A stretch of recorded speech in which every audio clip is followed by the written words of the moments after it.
Don't worry about this bad audio, it'll be over soon. I was in the process of recording vocals to the recording you're hearing behind you.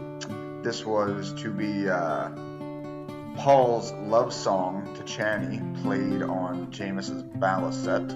You might ask yourself, well, if you're recording this, why not? Well, let me just give a sample. This computer cannot handle my awesome voice, so when I sing or something, shit will drop out. Let's try it like this. The embers light, the embers light. Yeah, you're gonna hear how badly that clips out. So, yeah, my entire recording is just fucked. The episode's fine. That was recorded previously. So I'm gonna have to track down something for short term next week to record with Brandon Gorin. I don't know. Maybe we'll skip a few weeks after that. If you like this podcast, and I know there's some of you out there, please share, like, subscribe on all of your things. It is really infuriating to see brand new podcasts that are 8 weeks old with 600 Patreon subscribers, let alone God knows how many downloads. But, I don't know. I don't know these things. I don't know anything. I do know that this is a great episode with Donna Shannon, where we discuss the last chunk of Book 2, Muad'dib of Dune. So I hope you guys check it out, and we'll be back next week if I don't jump out this window. Somebody hire me. Okay, kill your gods. Bye. Dune, Dune, Dune, Dune. We are back once again. If you got gods, you're going to kill them, because it's the Kill Your God podcast. And we are talking Dune again. Will it ever end? I hope not, because I'm really enjoying the book. So this week we are doing Book 2, Part 3, or C if you want. I don't know. I keep forgetting that I should be pulling this up. Pages 392, basically, until the end of Book 2. My guest this week, she is a big fan of the Dune series, and we found each other online, and I can't wait to hear more about her Dune fandom, and her name is Donna Shannon. How are you doing, Donna? I'm good, Jesse. How about you? As I explained before we started, I'm pretty exhausted, but otherwise good. Well, hopefully you're being final rounds on this interview is all I can say. That's what I'm hoping. That is what I am hoping. Yeah, I just had an interview literally before this. So yeah, I'm very well dressed and presentable, which is good. I need to get a haircut. I'm actually officiating a wedding on Saturday, and I think I look a little sleazy for a priest. Well, it depends upon your initial idea of priests. I know. It was like going, I don't know about that. Some of us kind of think priests are sleazy anyways, so that could fit. This is the second wedding I've officiated, and I haven't found one yet that will let me wear a collar. Like, just let me impersonate a priest. That's all I want to do. Yeah. Don, before we go any further, tell me where we could find you online, anything you have to promote. Sure thing. So I do a couple of things. I do stand-up comedy. I have a comedy podcast out there called Donna Shannon's Coyote Tales. Yep, that's all of it. You have to have all of it in there. It's on all the major platforms. So it's me talking about like a whole bunch of ridiculous stories from my life. And you can find all my links on Linktree is the easiest way to go there. So it's linktr.ee/Donna Shannon. And then professionally I have about 6,000 followers on LinkedIn because I'm like a career coach and I tell people what to do with their lives. Ooh. I should have hit you up sooner. Oh my God. You should have. Should I lie about having a bachelor's degree? Because it comes up a lot and I don't think they'll check if I just lie. I cannot advise you to lie. Okay, she winked. Everybody lie. I'm fucking around. There are ways to position things from a marketing standpoint. Let's call it that. There you go. I was looking at a new angle on education. Mm-hmm. Exactly. Professional development counts. Nice. So how did you get into Dune? Why am I saying Dune? How did you get into Dune? Are you a big reader in general, or was it just something about Dune that pulled you in? So I first read Dune when I was in the 4th grade. So I was like 10 years old. That's very early. That's very early. I was obviously an avid reader at that age. And I mean, by 5th and 6th grade, I was reading at a college level and things like this. And basically, I was just really bullied horribly in elementary school. So going and escaping into books was an awesome way to do that, you know? And so I have read Dune so many times, I can't even tell you. Like, to give you an example, I have here my first edition. This is what I read out of the first edition. Ooh, I know, isn't that pretty crazy? And it's a hardback first edition too. It's a little beat up. It's probably not worth all that much money. But you're all like, oh, page 393. Well, in this thing, that's like deep into book 3. And I'm like, this doesn't fit with what he's talking about in the podcast. But then it's like I listened to the one you just dropped. I'm like, oh, I know exactly where they are. And I can pick up pretty easy. But I did reread everything for today because it's cool, because it's some of my favorite parts of the book. You know what's funny? I didn't think I had ever bought a first edition of anything, but I went to a celebrity book signing, although celebrities, you got to find is a bit of a stretch when I reveal who. And the first thing this person did when I put the book down for them to sign, they looked immediately to the front and saw which edition it was. And they said, oh, you got a first edition, did you? And I looked at him like, I guess. Didn't try. And that was how I momentarily impressed Bruce Campbell from the Evil Dead films. Oh, yeah. He can be kind of a dick sometimes at those fandom things. We've met him before, like the Denver Comic Con and stuff like that. See, even when he's been a dick, I've heard he's a fun dick. Maybe not always the case. I know a friend of mine, his sister met him and said, like, you know, could you talk to my brother on the phone for a second? And he did. And then he did something along the lines of like, all right, Joey, you want to be an actor? I'm going to tell you the #1 way to become an actor. Are you listening? Yeah. And he hangs up the phone. Yeah. Which is great. So what is your taste outside of Dune? Are you like an overall science fiction person, or do you, I mean, you mentioned reading at a college level. Yeah. Well, I'm a massive nerd. Like, I talk about this a lot in my comedy, because I like to point out that I'm bi. I like both Star Wars and Star Trek. Oh, that doesn't exist. All right. Pick one or the other, grow out of your phase. Well, Star Wars is my first love. I'll definitely go there. You know, I was 7 years old when it came out in 1977, and I wanted to be Luke Skywalker more than anything in the world. You know, it was funny. I had a grandmother who did not understand that Star Trek was like a nerd thing, because all her kids had watched it when they were little and they became like cops and bikers and shit. But she like endlessly tried and like, oh, I taped The Next Generation for you. I'm like, I don't. What's that? It's like, I thought all boys watch Star Trek. Like, oh, I'm reading Goosebumps, Grandma. So. Oh, yeah, TNG, man, that's my jam. Patrick Stewart. That's right. And he obviously has a connection. That's all that. I feel like this is going to make a nerd heart boil. When I think The Next Generation, I always think Degrassi, The Next Generation, and not Star Trek. Even though I know it was because of Star Wars that they picked that. Yeah, that's fine. Yeah. I'm okay. So what would you say if you had to rank your like big fandoms? Like give me like top 5, maybe, and it doesn't have to be specific, just like what would be in your top 5. Okay, #1 is Star Wars. Me and my husband even had a Star Wars wedding. Okay, that's how deep that goes. Nice. So Star Wars, Pokemon, Legos. I know technically Legos are not a fandom, but they kind of are. How would they not be a fandom just because it's activity based and not art based like everything else? Because you have subgenres within Legos. So you have like the Lego Builder series, and then you have the architecture series, and then you have Star Wars Legos and Ninjago. And see, I told you you're going to get deep in us. Is there like a snobby hierarchy to that? Like, obviously there's different divisions, but are like people like the architects, they're fucking nerds or whatever. Actually, the architects are usually people who are pretty well off financially, because they appreciate faster than gold. So, and then I would say kind of like getting into the rest of the other fandom starts to depend. I mean, it's at that point easier to say the things that I am not into. Like I never got into Battlestar Galactica.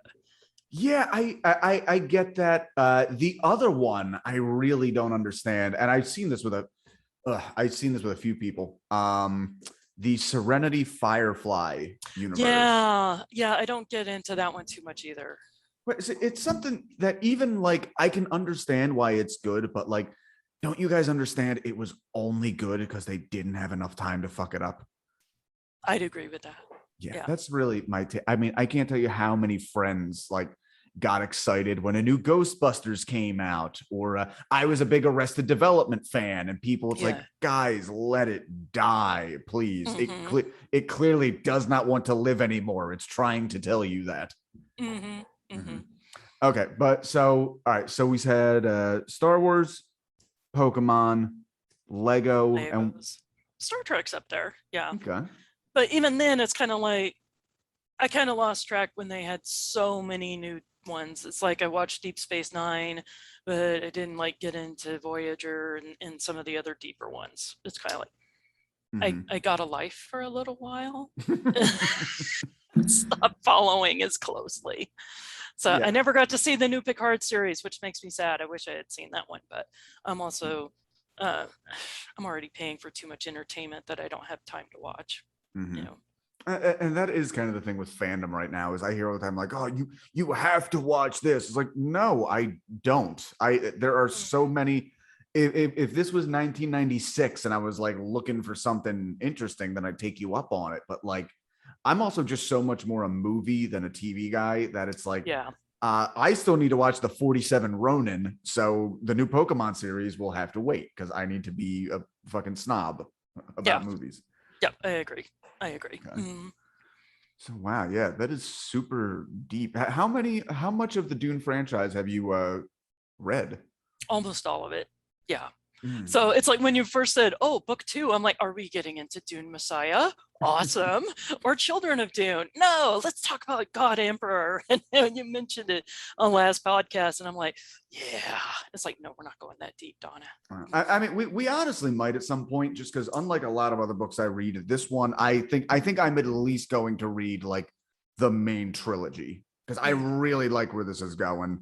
And I'm getting close to the end, and I have a feeling like this is not going to satiate me on this universe, which that's honestly the best thing. I remember when, not quite a fandom, even though people loved it. I remember Breaking Bad when the El Camino movie came out on Netflix. I wasn't somebody who'd watch the series over and over again. I watched it once or twice, and it was great. The main feeling I had watching El Camino was, oh, I had no idea that I still really wanted to spend time with these people. Yeah. And that was such a great, in an era where there's so much disappointment, that was a great feeling. So, all right. So I guess we will get into our summary. And as I said, we have 4 chapters here. They're big chapters, but anytime we have something to discuss, let's break into it. Okay. Sounds good. All right. Chapter 1. The Muad'dib quote here is, God created Arrakis to train the faithful, which, okay, definitely speaking to some of the brutality of, just that harsh landscape. We arrive at Jameis's funeral, where it is taking place, and Paul is offered his water, as Freeman Law states that reclaimed water from the dead belongs to the tribe unless it was death by combat. Channing does not understand why Paul does not want Jameis's water. We're deep into the book at this point, and yet we're still getting a lot of the fun of like, oh, you don't get our ways.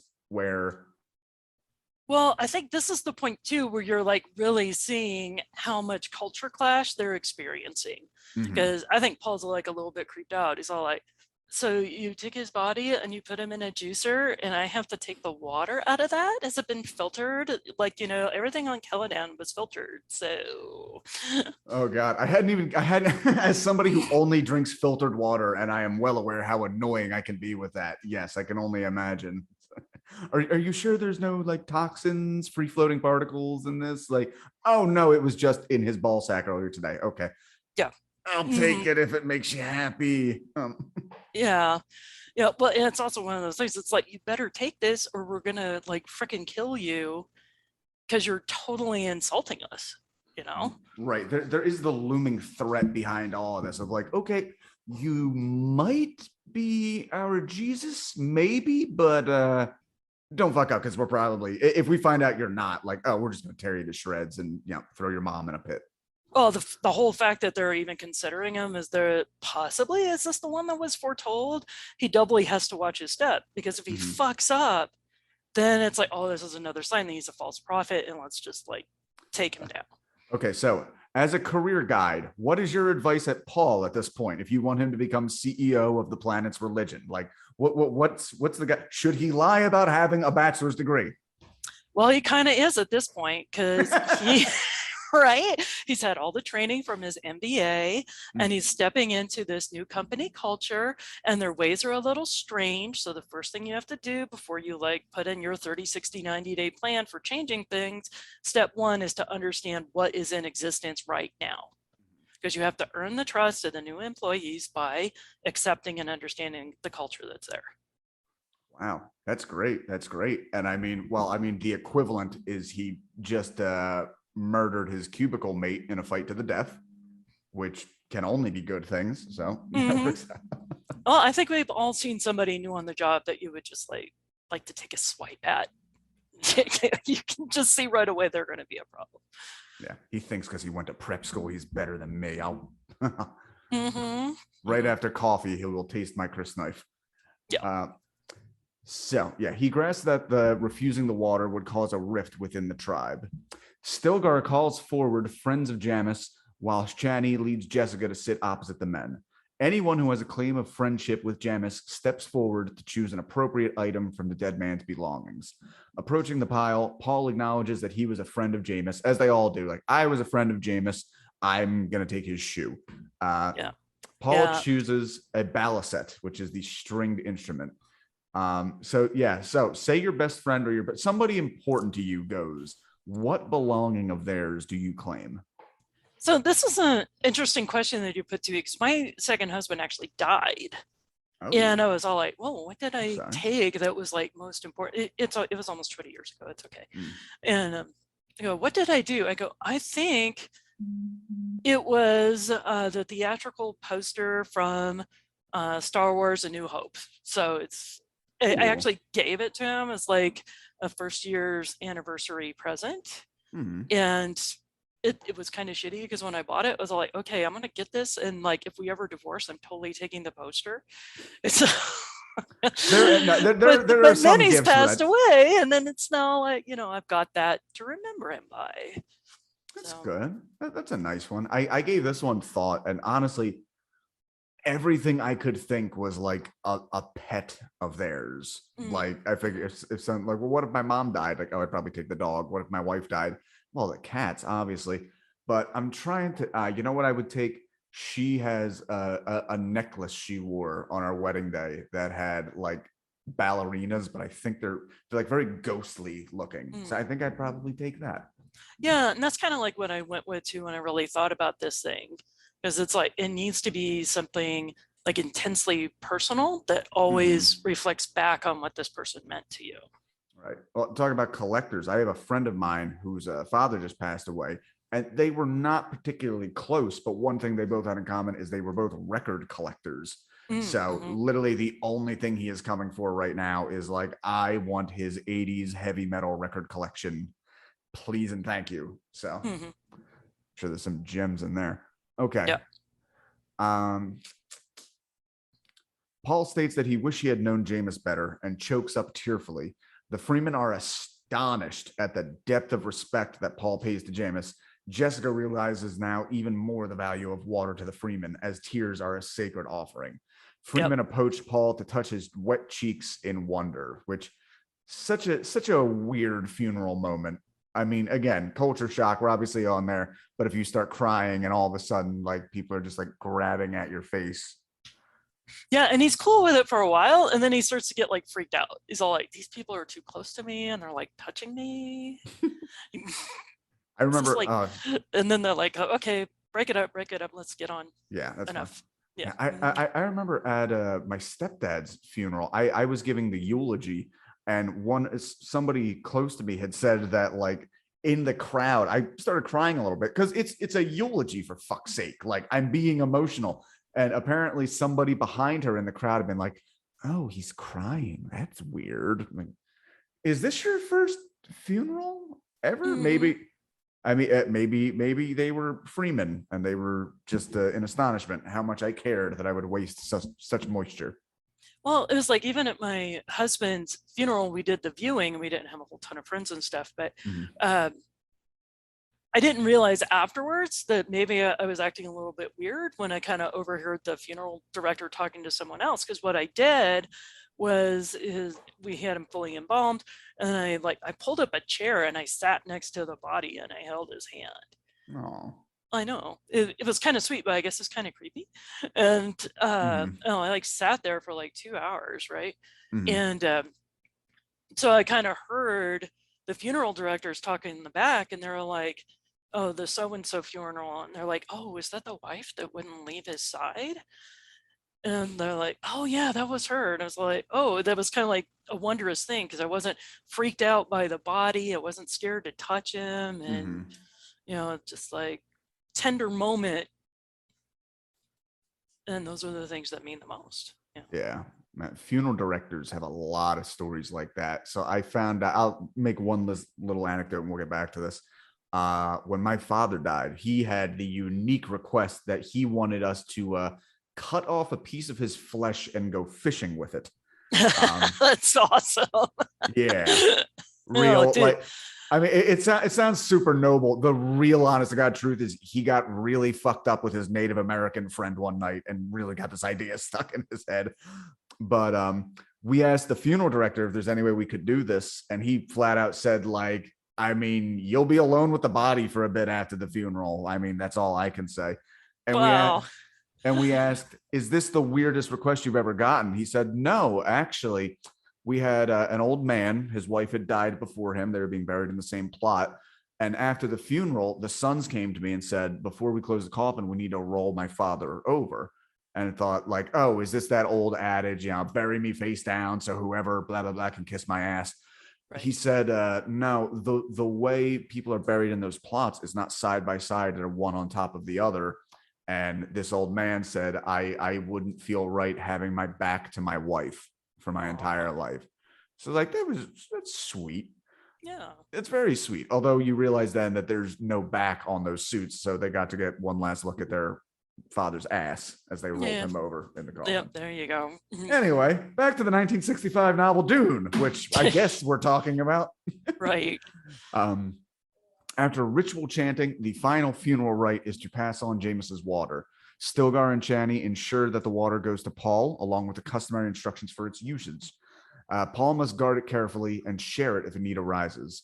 Instead of collecting the water bags directly, though, Paul receives metal rings that act as water markers. Paul asks Chani to hold the rings for him until he learns how to carry them without noise. He doesn't realize immediately that this offer to Chani is a form of Freeman courtship. So yeah, I found that one super interesting right there as like a courting ritual. If you had to have a courting ritual with water, what would it be? I think I would have to go to a water park with somebody because I love me a water park. Yeah, that's a good one. Yeah, if it was like involving water itself, it'd probably be like just soaking in hot tubs, I would imagine. I tend to do that pretty early in dates. Yeah, that will definitely establish a thing right there. Like, listen, I know we've dated, we've had children, etc. Until you and I could soak together, I don't know how serious this is. Right. But it's also like I'm in Colorado, so it's like going up into the mountains to some of the mineral springs that are around. So it's also the journey getting there. It's not just like sitting in a tub. Okay. Hot springs. Very cool. Soon they reach a large open cavern with a large pool of water. Jameis's water is poured into the pool with extremely precise measurements. Stilgar tells her that this place is so sacred that even a thirst-addled freeman would never take a sip. The pool is an enormous treasure of sacred water that is safely walled off from the little makers, and the freemen have created 1,000 more sites like it. Jessica thinks that Paul will be able to inspire such a fanatical people to his cause with ease. Paul struggles with his visions of the freemen worshiping him, leading to jihad. seeing the only way to stop it if they all died in this moment. Yeah. Channy, yeah, that's, I mean, Yeah, that's pretty serious. And that is one of the things that I do like about Paul is he is trying to avoid the jihad, but I think it's pretty much inevitable. right. I mean, it's if you're just kind of set into this role, I mean, there's only so much you can really do. I mean, I guess the only opposite thing would be if he were to mention before, if he were to fail in the prophecies and then probably be destroyed by them. Like, this is probably the only way him and his mother continue to live, is if they really carry this out. Channy asks Paul to sing a song and play the balisette. Jessica reminds herself that she needs to warn Paul about the dangers of becoming involved with Channy. So this, I don't have enough information yet. What is the danger? I don't know if it's not too spoilery. What is the danger of Paul and Channy hooking up that Jessica's sensing here? So I think Jessica's big issue here relates to some of the mistakes that she's made in her life. So number one, it's like the dangers of falling in love. So the whole reason that Paul was born is because Jessica loved Leto so much that she gave him a son. And defied the Bene Gesserit orders and all the rest of this stuff. And then it's like even when she got pregnant with her daughter, she told herself it was to appease the Bene Gesserit, but in truth, she was all like just survival instinct because she knew death was coming, right? But also, if Paul gets really involved with this girl and like totally falls in love and makes the mistake of like fully marrying her, he's taken himself off the market as a political pawn. So we don't have him for future negotiations. That's the way I've always interpreted that. Mirroring the same issue with Duke Leto and why he never made Lady Jessica his wife and kept as a concubine, so he could always have that bargaining chip. Yeah. Okay. He sings Channy one of Gurney Halleck's simple love songs, which I haven't recorded yet, but if you're listening, you'll have heard in the intro to this. You said you listened to last week's episode. What did you think of my Gurney Halleck song? I liked it. Nice. Yeah, that's something we definitely do on this podcast, is anytime music is mentioned, I ended up doing a lot of songs for Pynchon's Crying of Lot 49, which was a lot of fun because it was like 60s psychedelic band. It's helpful for me because sometimes I'm not real good at reading and understanding poetry, but I connect with music a lot better. I get it. Yeah, same thing. All right, just to wrap up this chapter, after singing the song, Paul sits in darkness and thinks that his mother is his enemy, that she is the source of the violent religious war because she gave birth to Paul and then trained him. So, which I think there's a lot of truth to that, but it's not just her. It's all the whole Bene Gesserit set this up, Right. And here's the thing, it's not just Arrakis that they went through and dropped all this religious stuff here. The Bene Gesserits have been to all the planets in the galaxy and planted the same prophecies in case any one of them gets somewhere where they're fucked and they have to go native. All they have to do is say the special magic words and they're going to be absorbed into the local tribes. So that's such an interesting take for fiction. It really is. Obviously one of the big appeals of the Duneverse. All right, the next one. Muad'dib describes progress as a shield that protects people from the terrors of the future. On the planet Gidi Prime, after all this fucking time, we get to the fireworks factory known as Fide Routha Harkonnen. Yeah. Oh yeah. Woo. So that's my boy. Having only seen clips of the 1984 Dune film, as I'm reading this, I kept thinking, who the fuck does Sting play out of all these people? He's Fade. Yeah. So I am him and them underpants, let me tell you. Oh yeah, let me tell you something. When that came out, I was 14 years old. I had an obsession with Sting, and I watched that movie, that horrible, horrible movie, so many times because Sting is in it for 7 minutes and 38 seconds. How old was he when that filmed? Because he like was obviously 33. Oh wow, literally like double his age he's supposed to be, but he's just.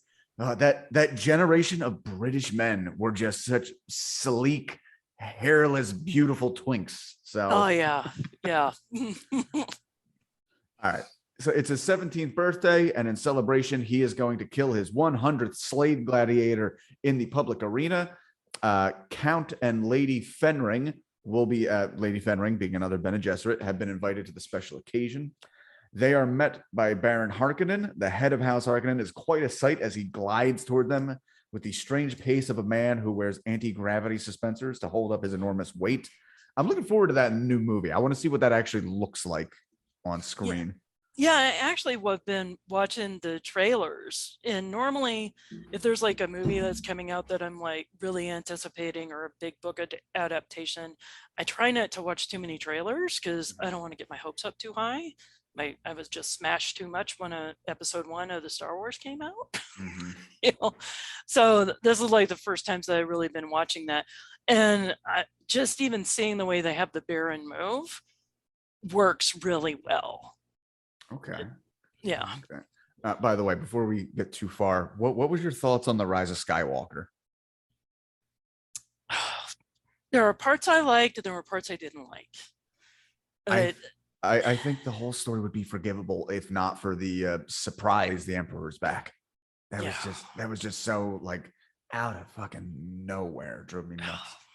Well, here's the thing that I've got like most Star Wars purists is when Disney took over and they're like, okay, everything in the expanded universe did not happen. That's not real. We're not going to do that. And they just threw away some of the best storylines in the Star Wars universe. Yeah, it's always so upsetting when the story is like right there. To get into my own geekdom here, the only equivalent I can make for that is professional wrestling. WWE is well known for pretty much just ignoring, like, I don't care what history you've had. I don't care if you beat a man to death in Japan and a billion people saw it. When we get here, you're a clown and your name is Randy, and we ignore all of that. Yeah. Unless, of course, they eventually vanquish any competition they have, and then they will fold that into their own mythos. Fuck WWE. Anyway. Small detail here. Feyd-Rautha accompanies the Baron in a sullen mood. The Lady Fenring is conscious of the young man's prime physical conditioning. Unlike his uncle, it is clear that Feyd-Rautha will not let his body go to fat.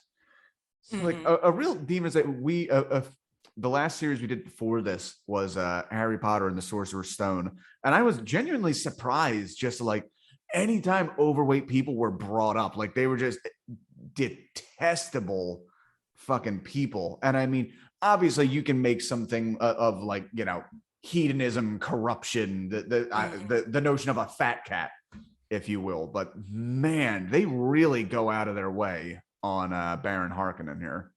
But also consider this, one of the big themes of Dune is the difference that you may be born as a Homo sapien, but that doesn't make you a human. Right. You know, you're just, people flesh as it is. And it's by our actions that we define our humanity. So when somebody does nothing but engage in their gross appetites, whether it's overeating, and I don't consider the Baron really gay. He's really just a child molester who likes the younger teenage set.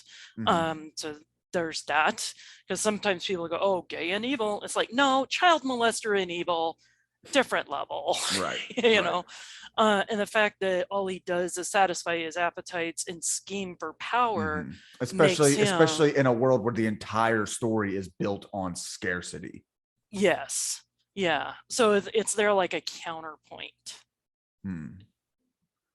Okay. Feyd-Rautha is disconcerted by the Bene Gesserit lady's calm manner.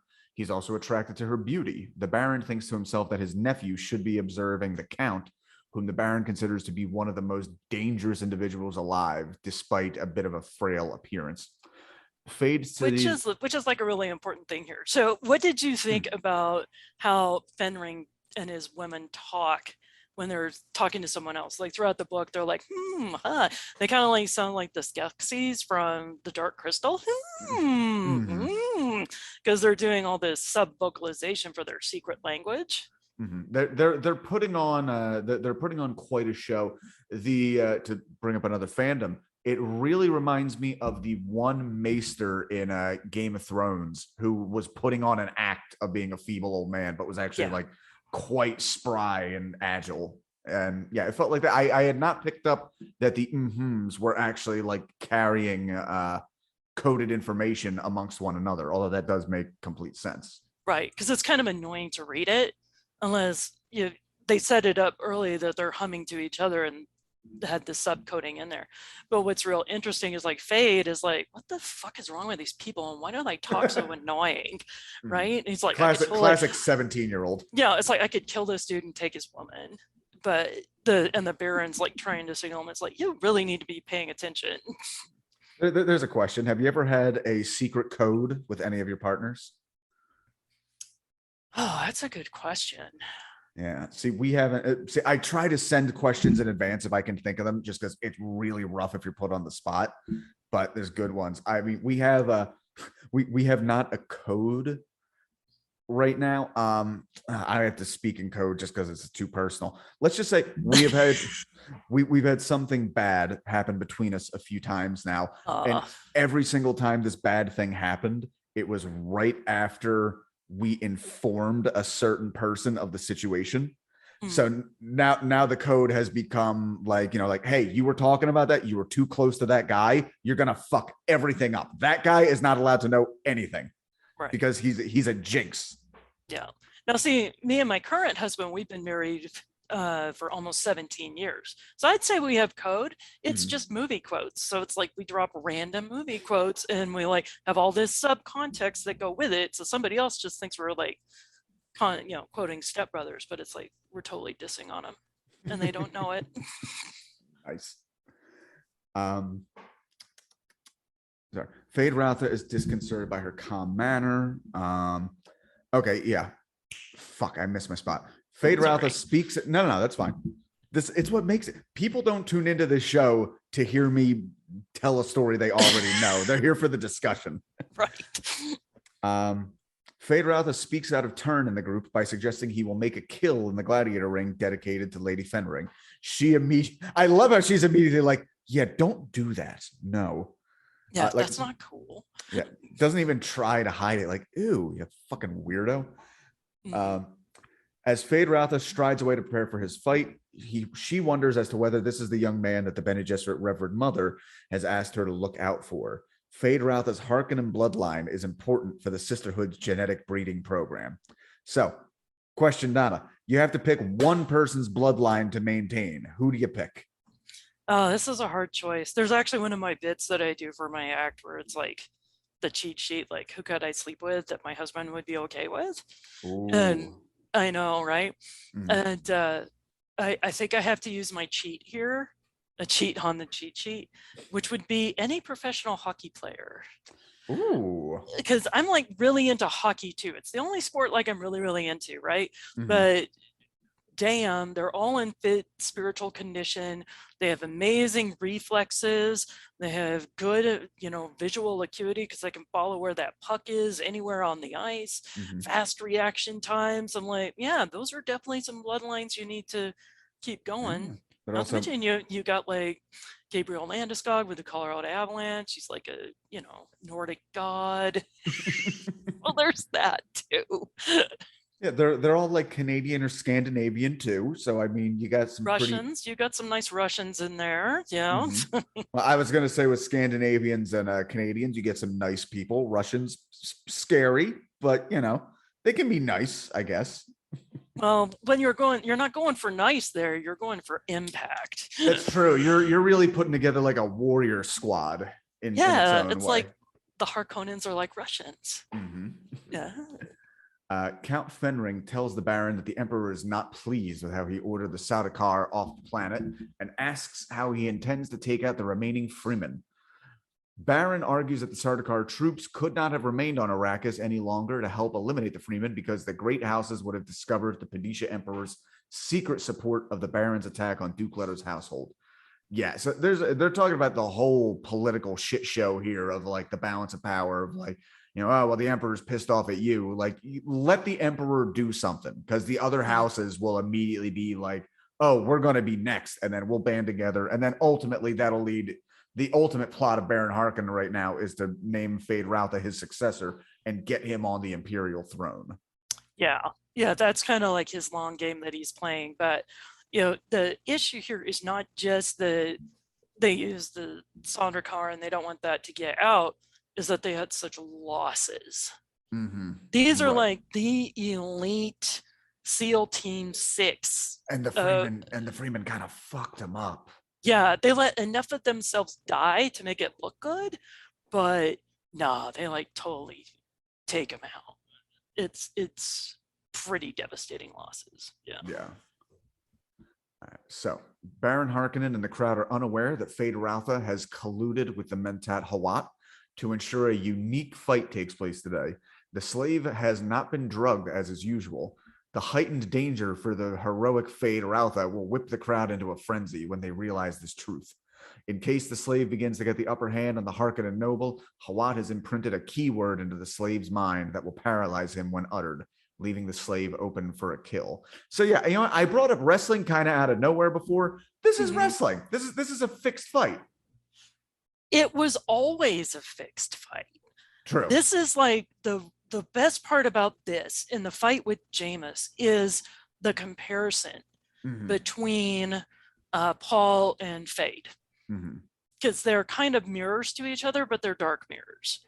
Right. They're both young. They're both being pushed towards a future leadership role.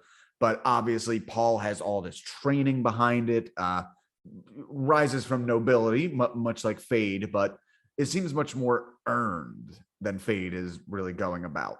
Well, think about it. This is like Fade's 100th kill, 100, right? The traditional thing in the arena is the slave is drugged. And like on really bad meth, right? So they're paranoid, they're twitchy, they're either going to hide or they're going to be overly aggressive. So they're easier to kill. They have a half a shield, he has a full shield, he has 2 blades, they have 1, he's got handlers to help throw barbs into the slaves. I mean, it's like a massively fixed fight.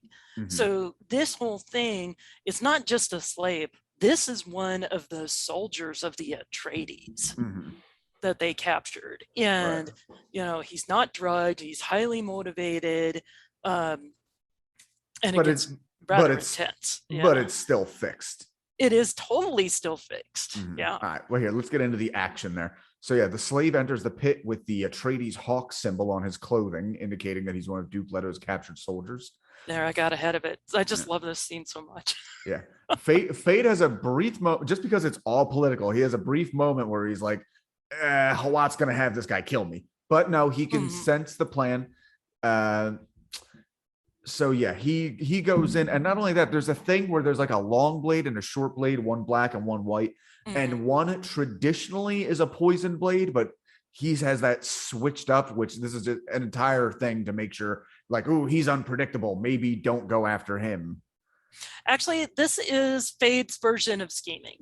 So we've talked about that there's, a lot of scheming in Dune, and you've mentioned that. So Paul is like trying to scheme to stop a jihad. Fade is trying to scheme by switching the poison on the blade so that he can get his slave master put in there. It's like such a tiny little baby scheme, but he's so proud of himself that he thought of it.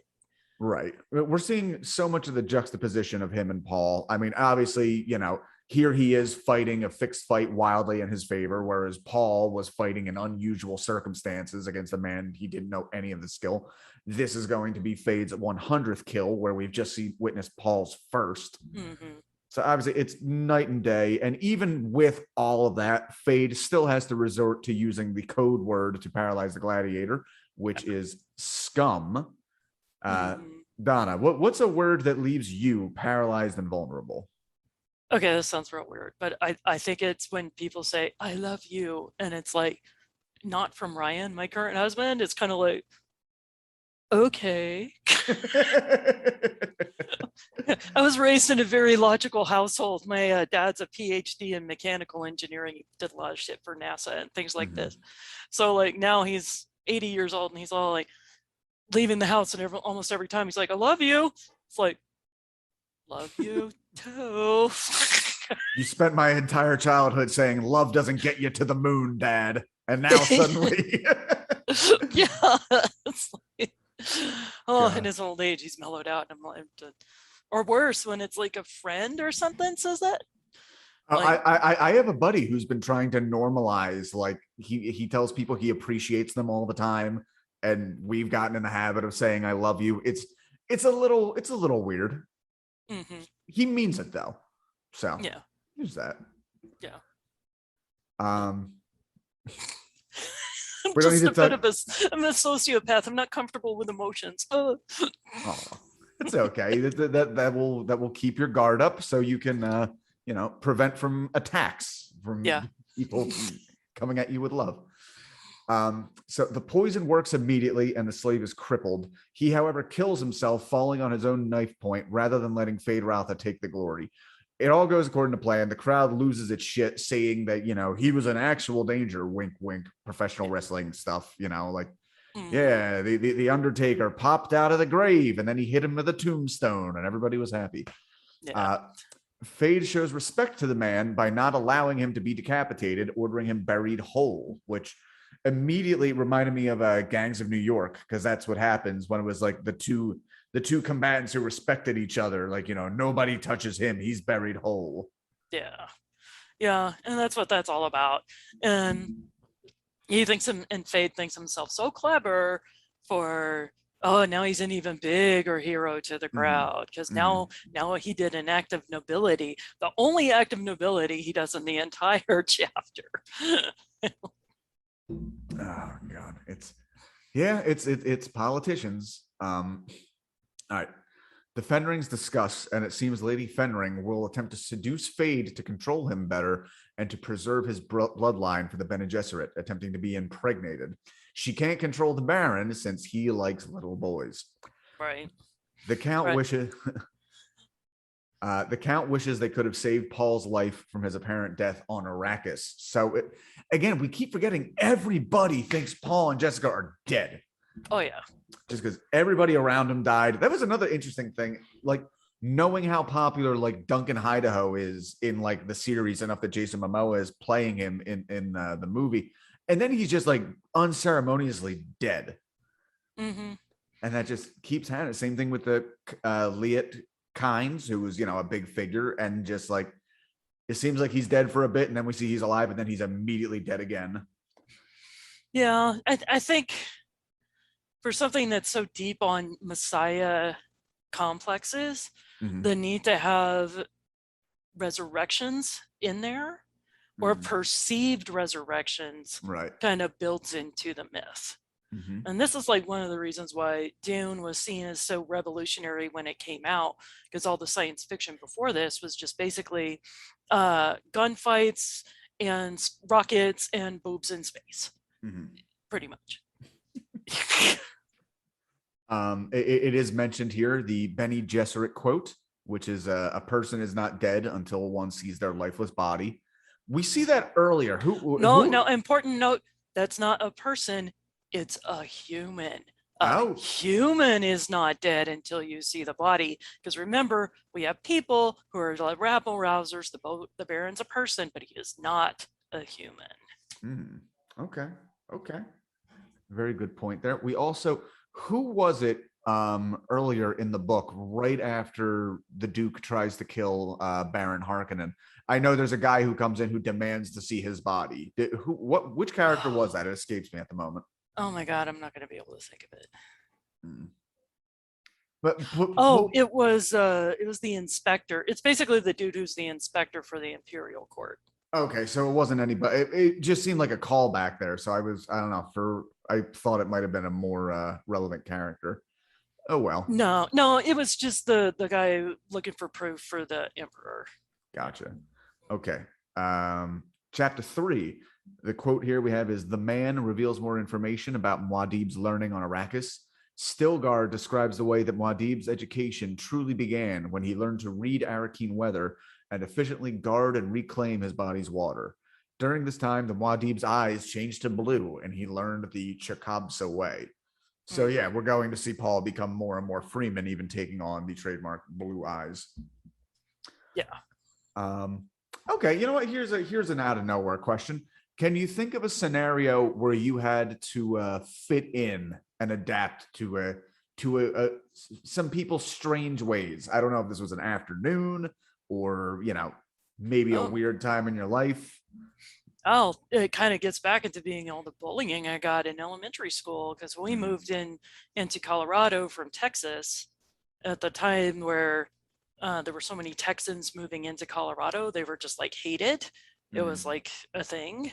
So it's like I quickly had to lose my Texan accent. I had to stop my weirding Texan ways to blend in and just kind of keep my head down low until I was able to read awesome books.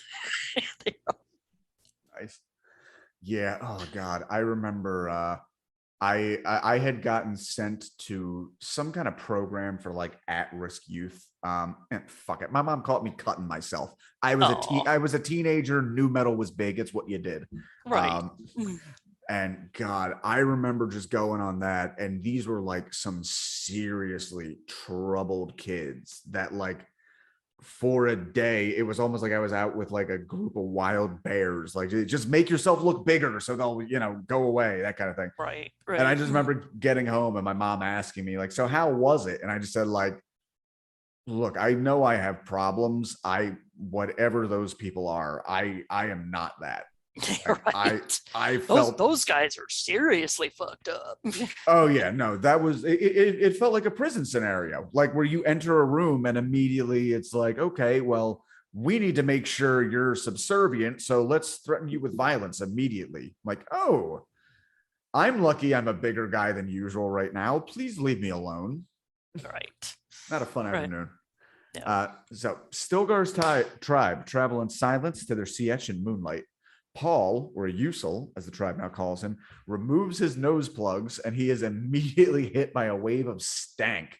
Oh yeah. Yeah, which is funny. You don't get a lot of smells in fiction, but I feel like this one pretty well explained, because pretty much it's like there's the cinnamon smell of spice, which everybody knows what cinnamon smells like, and then just like unwashed people and like reclaimed wastes and just Mm, filth everywhere. yeah. Well, it's not necessarily filth everywhere, but it's the smell of just so many people densely packed Right. into an area. We already know they don't take showers, or and you've been riding around in your still suit all day and it's like Ugh.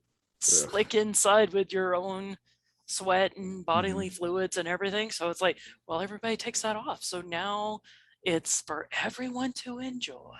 Yeah, just and you're in a cave, which is already kind of a funky, dank place even on its own. Hmm. Well, I don't Uh, know. There's many caves that are comfortable. maybe I don't. um, Paul and Jessica, while water is the Freeman's most precious source, Paul and Jessica realize that spice is their most abundant one. They use the powerful crop in all aspects of daily life. So while the rest of the Imperium pays exorbitant amounts to buy the rare drug, the Freemen are used to its constant presence and have likely evolved into more powerful beings because they regularly ingest spice. This Mhm. actually brings me back to some historical things you heard of, like when the De Beers family first found like the diamond mines in Africa, and just how like the natives were just like, yeah, no, we use it to crack open, hard fruits and stuff like that. Like they're just so, Right. I mean, obviously it's diamonds, so a lot of their value is very, very relative, but still just these people who are unaware that they are overflowing with something incredibly rare. Hmm. Yeah, exactly. It's like, well, we always had this. What's the big deal? Yeah, like you want this? You want a big? Okay, I'll take what you want. So low key, we haven't met a new character in a bit. Well, that's a lie. We just met the Fenrings. This one immediately stands out to me. We meet Jameis's wife, Hera, who she's a sassy gal. I like her. Um, she cannot believe that the youthful Paul killed her husband, leaving their two children fatherless.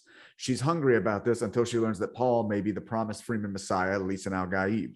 Hmm. Paul also learns that by besting Jameis, guess what? You're now responsible for the man's two sons. You get his lodgings, his coffee service, and his wife. You can choose to accept his wife either as a servant or as your woman. as long as you promise to care for her, as long as she needs a place with him. And Hera, he's obviously got the hots for Chani. So he's like, I'll take her as my servant. And Hera's response is like, I'm still young and hot. Fuck you, buddy. Oh, yeah. She's sitting there. She's like doing spins and turns and showing off. Like, look at this. Look at all of this. You're missing out. Yeah, pretty much. Yes. Yes. Oh god. But yeah, I like her. She knows her worth. Yeah. But then as they're like walking back to the place, she's all like, I know I'm not as young as I used to be. She's a little bit like, sure, I know you're like 15 and Chani's a hard body, but she should have been going like, I know how to do things.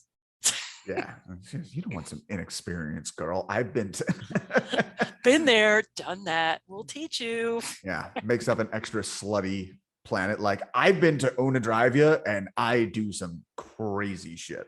Right.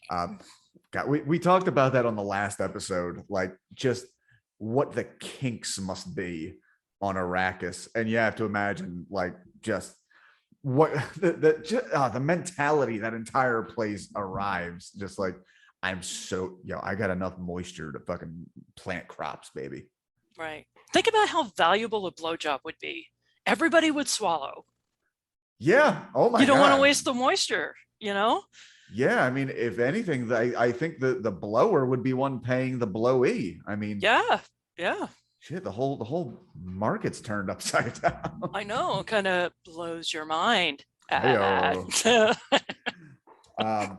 Many of the freemen that Paul pass view him with suspicion, and Hera suggests that he'll likely need to prove his fighting abilities again soon.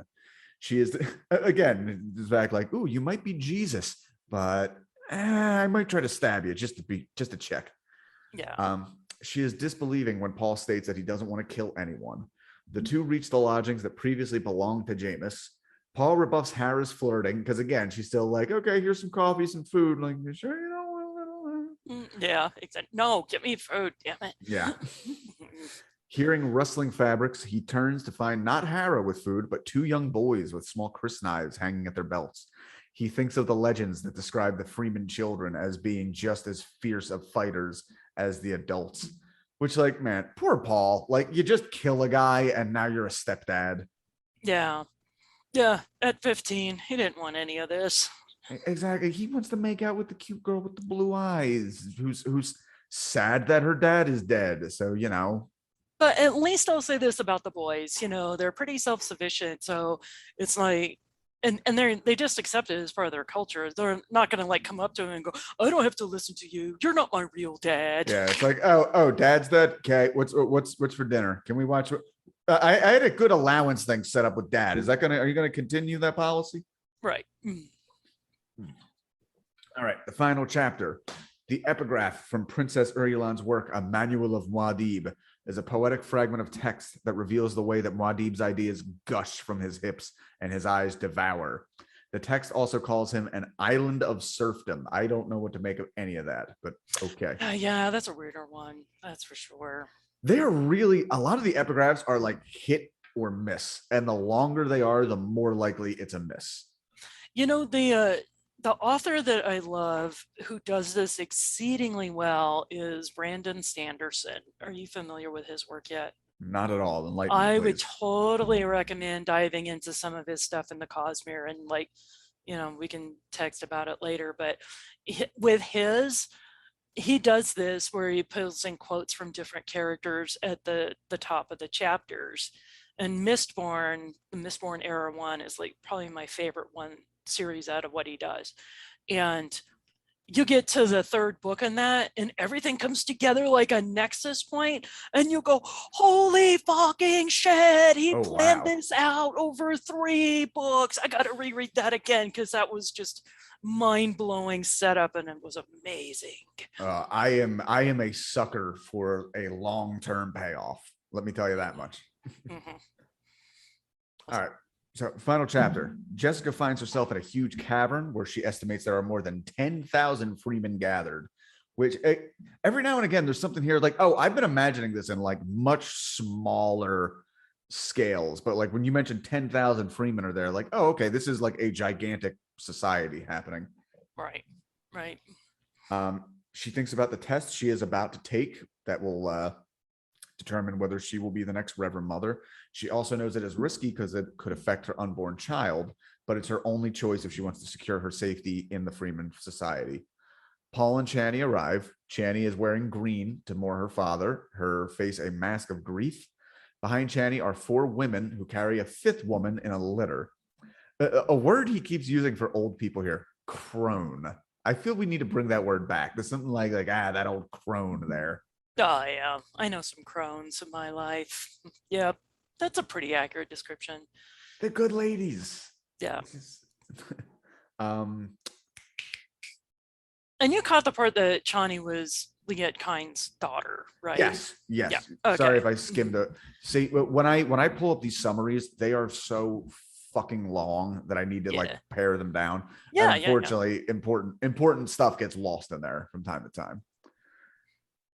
The Reverend Mother is too elderly to survive their upcoming move in order to avoid their enemies who are sweeping the desert for Freeman's cells. However, the CH may have a new Reverend Mother if Jessica can successfully pass within to become a powerful religious leader. So we get to see this whole ritual. Chani offers, I'm still a little uncertain what Chani's role is here, because I mean, it's a pretty big one. She's offering the drink of the water of life. So okay. Well, also even before that, they do like a little initiation on Chani to make her like the backup Sayadina. So if Jessica dies, which is a very strong possibility, they will not be left without a religious leader who knows the stories and the traditions and the religious aspect of things. So actually, a Reverend Mother does a lot more than that. This also means for Paul, this is one more way his new crush is like his mommy, which he seems to like. Yeah, I think it helps supports the legends as well as we get into it, because she would be considered like a learned woman in the society by being part in the line of the Reverend Motherhood, if that makes sense. Okay. So, but the role is Chani offers a drink from one of 2 sacks of liquid, stating she passes Jessica the water of life. This is a life-altering substance that can open the universe to Jessica. So like ayahuasca, I guess. After drinking the liquid, Jessica uses her talents to analyze its chemical makeup and learns the liquid is poison. It extends her consciousness and slows down time, allowing Jessica to look within her greater awareness than any normal human being. However, the poisonous substance is also leeching her life away. By considering its molecular makeup, she is able to alter the liquid's chemical. So basically, as she is being poisoned and drugged, she is like able to see and physically like manipulate the chemical structure to make it not poisonous. I guess that's the test overall. Yeah, it is, which is a Bene Gesserit trait, because the Bene Gesserits, have like amazing body control to the point where they can change their own chemical makeup. That's how they can decide if the child is going to be male or female, because they're changing conditions within their body. So that's part of being the Reverend Mother, is that ability to change the poison by, doing whatever with amino acids and things. Like really in detail shit. Jessica successfully neutralizes it and must now prove it to the Freeman. Chani takes a drop of the liquid from Jessica's lips and adds it to the rest. The altered drop acts as a catalyst that converts it all into a harmless liquid. So think of it like Ice 9. It's basically spreading the molecular order throughout all of it. Yeah, it just needs a drop. It was good to reread that because I couldn't remember. It's like, does she have to puke it all back up and then they drink it? No, it's just a drop. Which would be okay. We see a lot of gross things already in Arrakis, but drinking puke that's been spread in water, that might be a little bit much. Yeah, that might be a bird too far, old Frankie. So thank you for sparing us that one. Jessica becomes aware that her conscious being is merging with that of the Freeman's previous Reverend Mother. That's pretty gnarly. That's like so you get like an unbroken line of Bene Gesserit wisdom. The elderly woman is passing on her life experiences and memory to Jessica, enough that Jessica actually sees her as like her spirit, as like a young girl, just like dancing around. So what did you think about that whole transference aspect of things? It makes me think I really wish I had the psychological makeup to do hallucinogens, because even in fiction, they sound great. If I could do any, I would fail the test. I would be crying in a corner immediately. Like I could feel my heart beating and then I'd be dead. And then they would kill my son Yeah. because Yeah. I can't handle my acid. Yeah, No, pretty much. but no, it's really cool. I think it definitely gives a better line of the greater arc of the Bene Gesserit, seeing them one literally absorb another Reverend Mother and all that makes them. I also really love that we get the moment here where in this like internal haze, the young Reverend Mother stops to Jessica and basically just pauses, be like, "You should have told us you were pregnant. Oh my God, what are you doing?" Oh yeah, because this is like one of the biggest forbidden things is you don't bring an unborn child into awareness. Right. It's something you see with a lot of other fiction. I remember in the Anne Rice vampire books, they make a big point over like the one girl, I don't remember her name, but yeah, they make an 8-year-old into a vampire, and it's like, yeah, which is a horrible idea. Yeah, like know? that's an abomination. Like, why would you ever, you need to give somebody the choice with like actually being aware of the consequences. Yeah. And not to mention, this is like another example of Jessica making a really bad choice based on an emotional reaction. Yeah, Jessica's a rebel. Yeah. And it's like, with as much as she gets on Paul about, oh, don't be emotional and make rational, logical decisions and rely on your training, she throws that shit out the window all the time.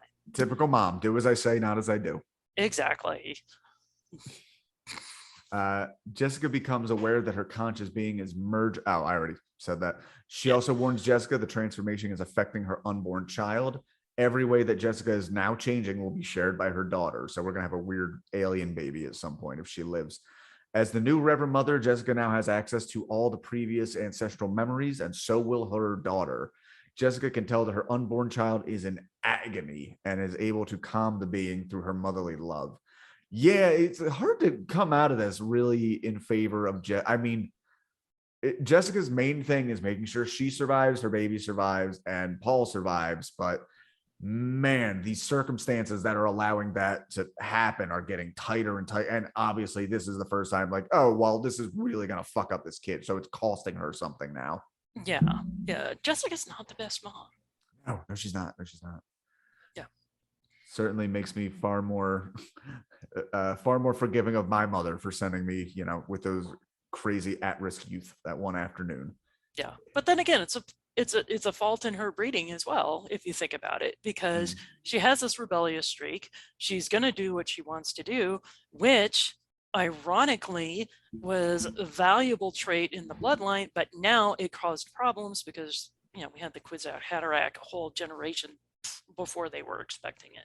Oh yeah, well, it's like so many things in life. Like, oh, ambition and courage is a good thing until somebody jumps into a burning house to save somebody that they never had a chance of surviving.